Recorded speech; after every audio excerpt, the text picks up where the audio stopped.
Hello, everybody. Here, we have these directions that say to use the Poisson distribution to find the indicated probabilities. And here we have a problem involving births. So it says that in a recent year, which was 365 days in total, NYU Langone Medical Center had 5,942 births. A part wants us to find the mean number of births per day. Okay, so the way to think about this is that we know that in the 365 days, there were 5,942 births. And so we just want to know what's the average number of days or average number of births per day. So to do that, we can just take the 5,942 and divide by 365.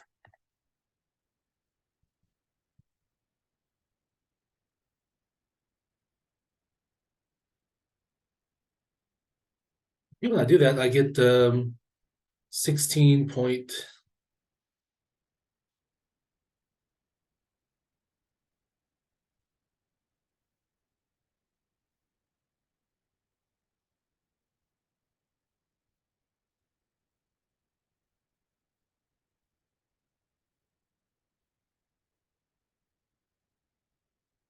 I get 16.27945205.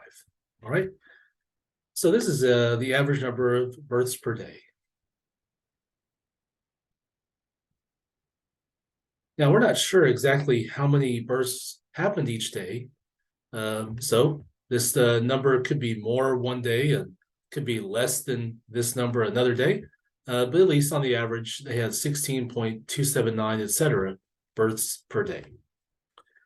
Now, B part says to find the probability that in a single day, there are 16 births. Well, here, since 16 is pretty close to 16.2794525, then I would reckon that this is a very high probability. Okay, now we're going to use the Poisson distribution, which is good to find the probability when you're given some continuous length of time or some continuous length in general. And we know that time is continuous. And so since we're talking about time here, then the Poisson distribution applies. All right, so to do the B part, we need the Poisson distribution formula. I found a PowerPoint slide right here that gives it to us. Very nice formula. I mean, it looks hairy, but at least we have a formula which we can apply.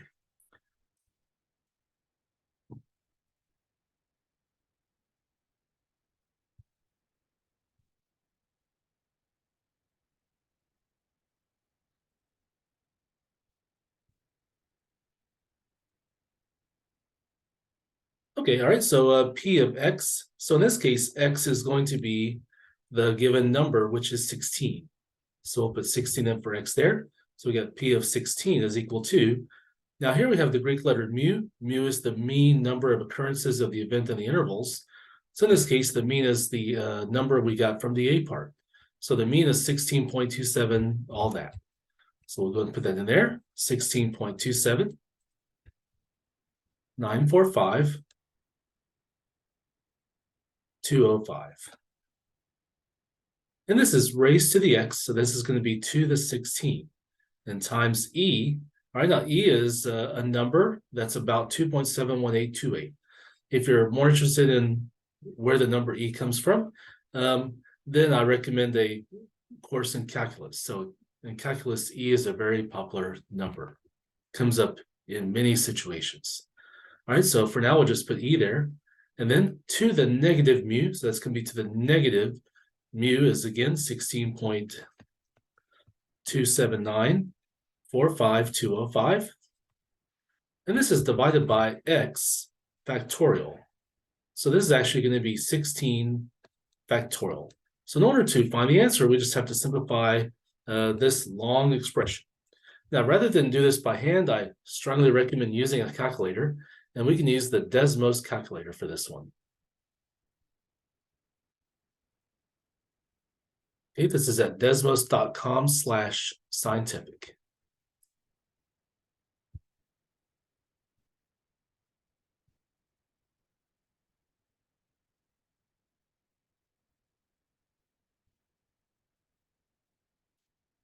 All right, we'll put it in there, 16.279, 45205. This is raised to the 16. And then it's going to be times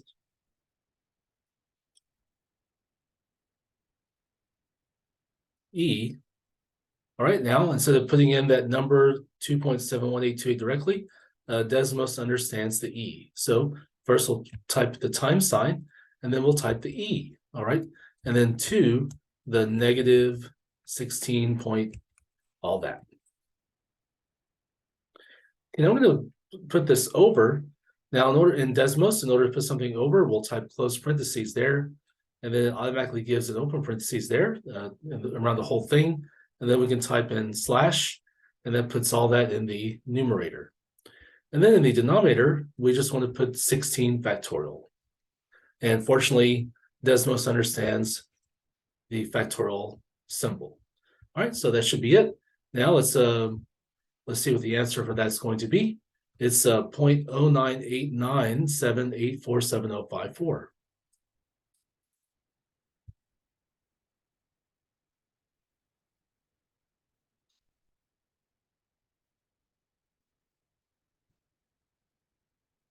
All right, we'll copy and paste it into our work.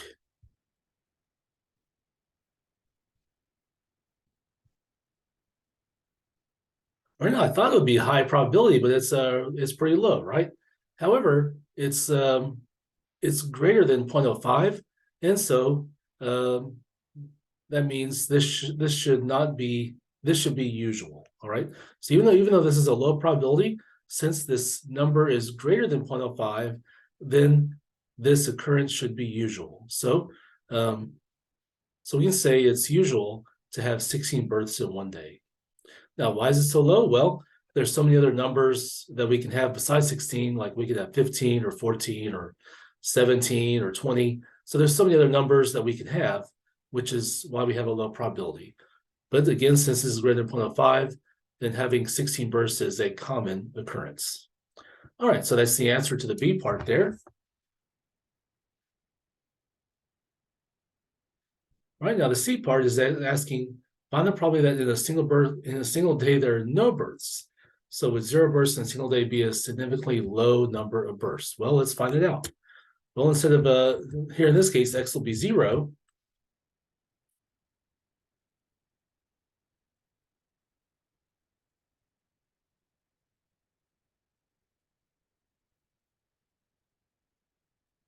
So we'll say P of 0 is equal to, and we still have the mean there, 16 point, all that.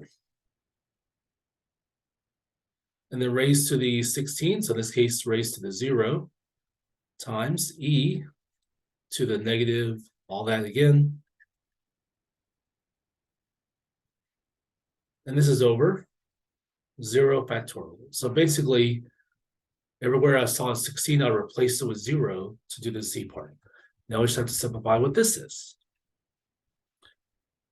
All right, so we'll go back to the Desmos calculator, and I'll replace all the 16s with a 0.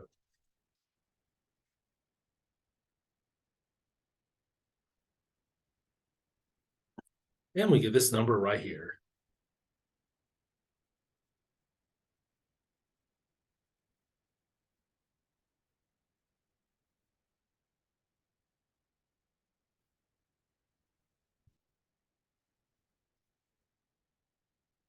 Okay, so this is 8.509888725 times 10 to the negative 8. So what this means is we're going to move the decimal point 8 places.